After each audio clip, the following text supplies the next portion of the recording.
Sebaik saja tak sampai 6 bulan dia telah membina satu jalan yang paling mahal di dunia ini. Saya difahamkan jalan itu hanya lebih kurang 20 km, tetapi wangnya, kosnya lebih daripada 100 juta. Ini bermakna setiap kilometer lebih daripada 5 juta. Percaya atau tidak? Sudah dibuatlah, apa lagi tak mau percaya. Wang pun sudah telah digunakan di kawasan dia sendiri. Jalan itu bukan jalan besar, bukan jalan macam Sami Belu yang buat.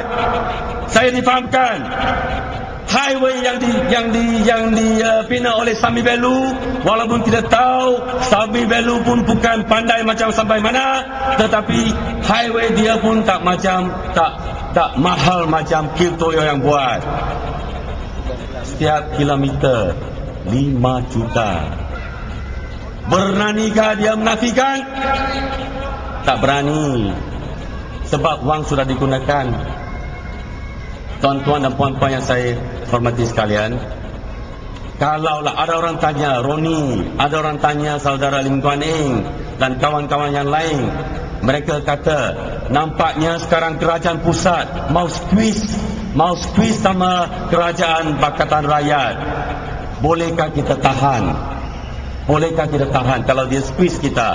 Tahukah siapa itu Azalina? Sebaik saja dia jadi menteri pelancongan, dia tak mau bagi wang kepada kerajaan negeri di bawah Pakatan Rakyat. Dia tak mau bagi. Dan Nur Omar sudah bercadang wang dari pusat selalunya disalurkan melalui SEDC, lepas tu kepada kerajaan negeri. Dia tak mau, dia pegang, dia mau disalurkan ke MARA, lepas tu tak mau bagi kita. Sebab itu ramai telah bertanya sama kita, bolehkah kerajaan di bawah Pakatan Rakyat boleh tahan di atas keadaan macam ni? Saya kata kita tentu boleh tahan, kerana semua kerajaan Pakatan Rakyat tidak akan mengamalkan rasuah. Betul atau tidak? Kalau Tok Guru Ni Aziz boleh tahan lama, takkan kita tak boleh? Kita pun boleh kan? Sebab itu baru-baru ini seorang penyanyi Ning Baizura, apabila dia jumpa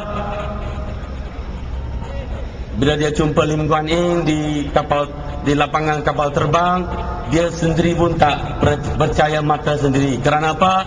Dia nampak Lim Kuan Eng tak ada rombongan, tak ada bodyguard semuanya, dia seorang saja di lapangan terbang. Dia terkejut lagi apabila dia nampak Lim Kuan Eng duduk dalam kelas ekonomi. Dia terkejut.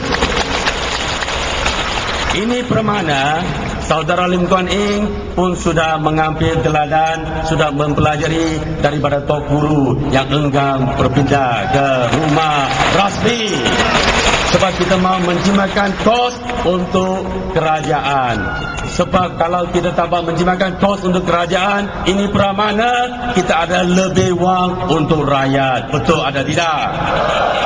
Kita bukan Kiltoyo, Sami Belu, Ong Kating semua pakai kereta mewah. Di kerajaan negeri, semua kereta yang kita gunakan, semua kereta lama. Kerajaan baru dengan kereta lama. Kita akan teruskan gunakan kereta lama itu sehingga tidak boleh digunakan lagi. Kita telah berjanji. Tuan-tuan dan puan-puan yang kita hormati sekalian, kita berjanji, kalaulah kita boleh menolak perjanjian-perjanjian ataupun kontrak-kontrak yang tidak adil itu di Selangor saja, kita dapat menyebabkan kos beribu-ribu ke bukan, berjuta-juta pun bukan, berbilion-bilion. Memang. Saya bagi satu contoh lagi. Saya didapati, saya diberitahu kerajaan yang lama ada satu program untuk memasang CCTV. CCTV ini bukan banyak, hanya 414 bawah di semua kawasan di Selangor. 440 unit sahaja kamera. Tetapi kerajaan negeri kena bayar setiap tahun, kita kena bayar sewa saja 6 juta untuk 20 tahun. Ini bermakna 120 juta CCTV. Tetapi saya difahamkan, you beli semua itu CCTV, you beli semua kamera, you membina semua command center, kosnya pun tak sampai 10 juta kalau beli. Tetapi kita sewa 1 tahun sudah 6 juta. Adakah kita mau biarkan kontrak macam ini diluluskan? Mau ke tidak? Memang tak mau. Masih ingat tak? Pada 11 hari bulan, 3 hari selepas hari buang undi, saya membuat satu laporan polis mengenai puncak niaga. Kerana apa? Saya diberitahu bahawa satu kontrak telah ditandatangani di antara kerajaan Selangor dengan sebuah syarikat 1 hari sebelum buang undi pada 7 hari bulan. Dan kontrak itu pun tidak adil untuk kerajaan negeri. Sebab itu saya bercadang, saya buat laporan polis. Saya terus, sebelum saya sampai balai polis, saya diberitahu kontrak itu sangat tidak adil. Sampai mana? Kerana kontrak itu selama 30 tahun.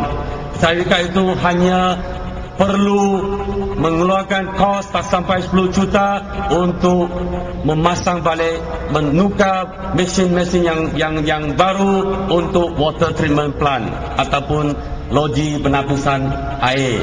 Tahukah tidak, loji yang lama itu setiap hari boleh mengeluarkan air yang bersih sebanyak 2 juta kubik meter. Dan mereka ada hak menjualkan air ini dengan harga 48 sen 1 kubik meter.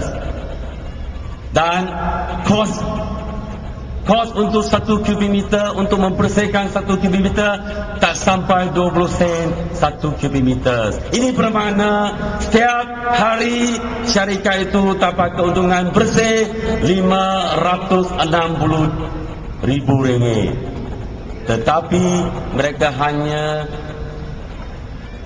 hanya perlu membayar tak sampai 200 ribu, bukan setiap hari ya, setiap bulan kepada negeri Selangor.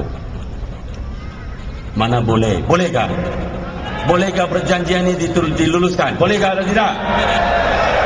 Sebab itu kita kata kalau kita boleh menolak ataupun review semua kontrak ini, kita dapat menjimatkan kos berbilion-bilion untuk Selangor.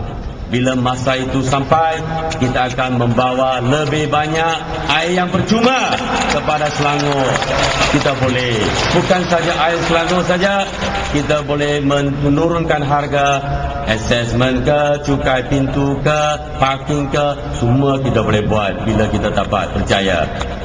Kita boleh. Lagi satu contoh, parking. Semua parking di Selangor hanya dipegang oleh 2 syarikat. Syarikat bukan DAP, bukan PAS, bukan Keadilan. Syarikat siapa? Tentulah syarikat BN.